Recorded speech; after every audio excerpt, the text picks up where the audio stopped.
Harper Audio presents War Cry by Wilbur Smith with David Churchill, read by Seån Barrett.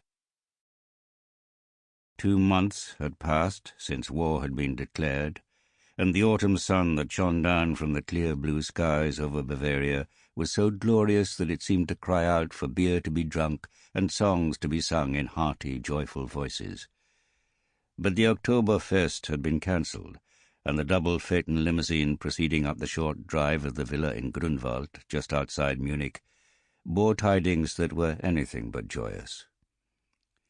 The car pulled to a halt. Its chauffeur opened the passenger door to allow a distinguished gentleman in his late 60s to disembark, and a uniformed butler admitted him into the house.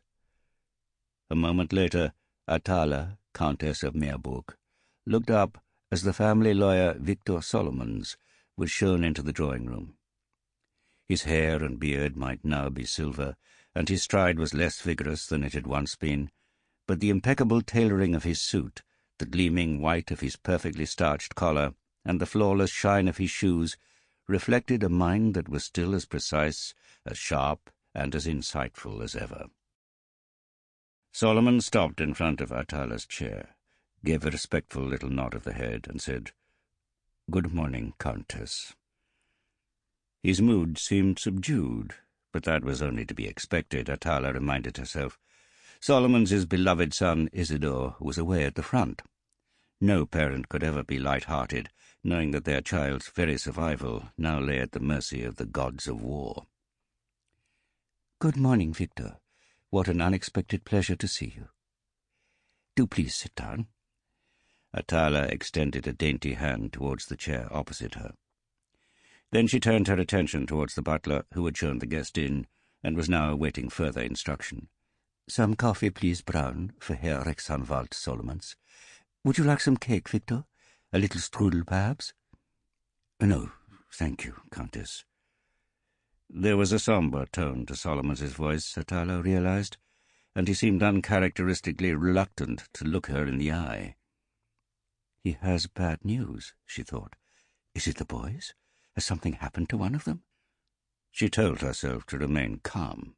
It would not do to betray one's fears, especially not while a servant was still in the room. "That will be all, Brown," she said. The butler departed. Atala felt a sudden desire to postpone the bad tidings for just a few seconds. "Tell me, how is Isidore getting on? I hope he's safe and well." "Oh, yes, very well, thank you, Countess," Victor replied with a distracted air, as though his mind was not fully engaged.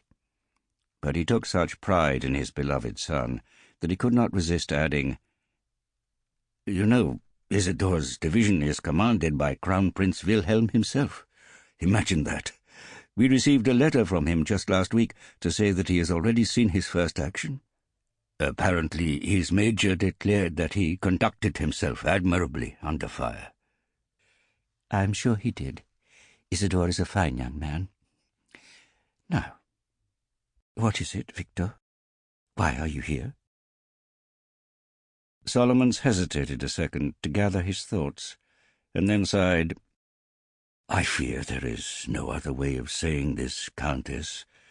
The War Office in Berlin informed me today that your husband, Graf Otto von Meerbach, is dead. General von Falkenhayn felt that it was better that you should hear the news from someone you knew than simply receive a telegram message or a visit from an unknown officer." Atala slumped back against her chair, eyes closed, unable to say a word. "I know this must be very distressing," Solomons went on. But distress was actually the last thing on her mind. Her overwhelming feeling was one of relief. Nothing had happened to her sons. And, finally, after all these years, she was free. There was nothing that her husband could do to hurt her any more. Atala controlled herself. She had been trained from her earliest girlhood to compose her fine porcelain features into an image of calm, aristocratic elegance, no matter what the circumstances.